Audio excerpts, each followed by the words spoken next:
भन्ने चाहिँ यही हो क्या यहीँबाट देखिन्छ यो हाइवेबाट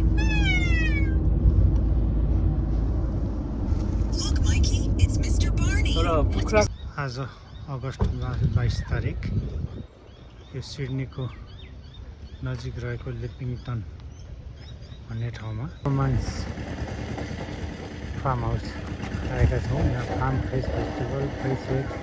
सफ्ट ड्रिङ्क्सहरू पाउँछ।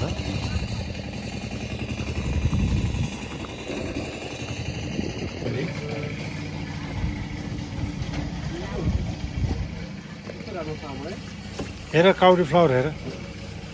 काउलीफ्लावर अथवा फोर्सी भेजिटेबल आँपहरू काँक्रो लसुन प्याज एभोकाडो अथवा कोकोनट नरिवल धनियाँ मुला चम्सुर पालुङ्गो यो कति राम्रो रहेछ है कति $2.5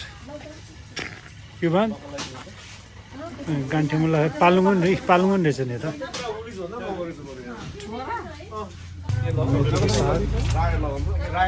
मेथीको साग मुला रायो कालो रायो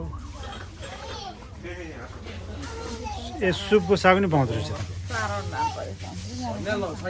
ए सुपको साग सुप इभन त्यो सुप हो सुँगुर त त्यसलाई सुँग न कस्तो स्मेल आउँछ होइन नि सागलाई सुपको साग भन्छ केरौला एभोकाडो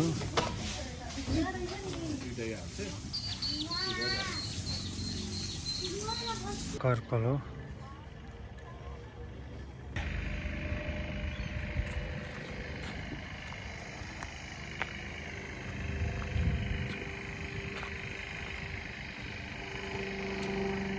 ल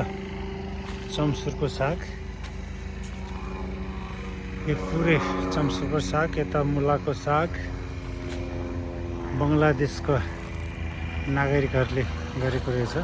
कर्कलो आज हामी युवालाई नेपाली एसियाको भेजिटेबल नेपालको भेजिटेबलहरू कस्तो हुन्छ भनेर हामी यहाँ रेमान्स फार्म हाउस एउटा बङ्गलादेश नागरिकले चलाएको चाहिँ नि हामीले यो फार्म हाउस हेर्न आएका छौँ। यहाँ एकदमै ताजा तरकारीहरू कर्कलो लसुन प्याज चम्सुर पालुङ्गोदेखि फर्सीदेखि लिएर एउटा साँच्ची नै नेपालमा पाइने सबै किसिमका भेजिटेबलहरू पाउँदो रहेछौँ। यहाँकै भेजिटेबल हो तर नेपालमा पाउने जस्तो त्यो काउली होइन दिएको युवान दिएको मलाई काउली देखाउँदा काउली बारी अनि गुलाबहरू अब हामी यतापट्टि फार्मतिर जाँदैछौँ ल यता हामी फार्मतिर जाँदैछौँ त्यस्तो ढुङ्गा नगर अब हामी फार्मतिर जाँदैछौँ हामी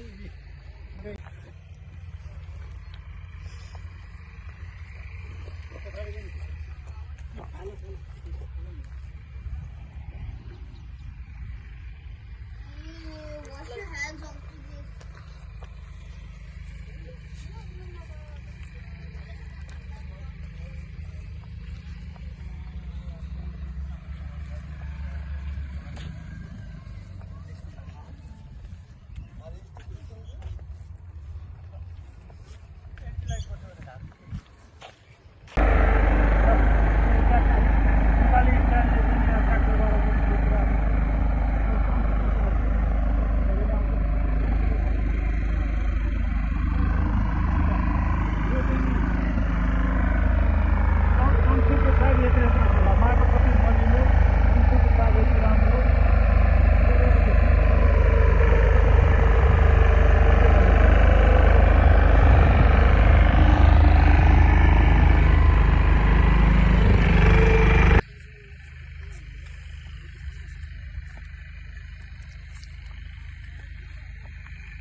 चम्सुर कति राम्रो रहेछ ल हामीलाई।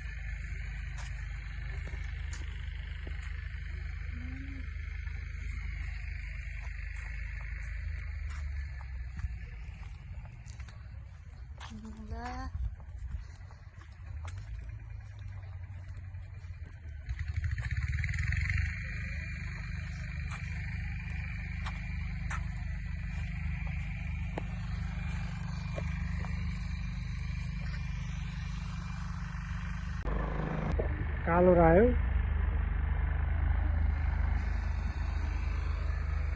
ल चम्सुरको साग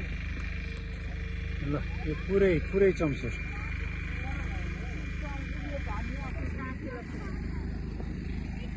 ल धनियाँ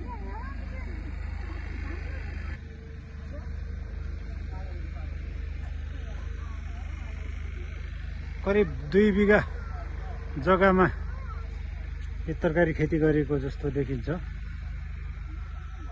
र अहिले ठ्याक्कै यो क्लाइमेट अनुसारी मेथीको साग सबै मेथीको सागै मेथीको साग यो होला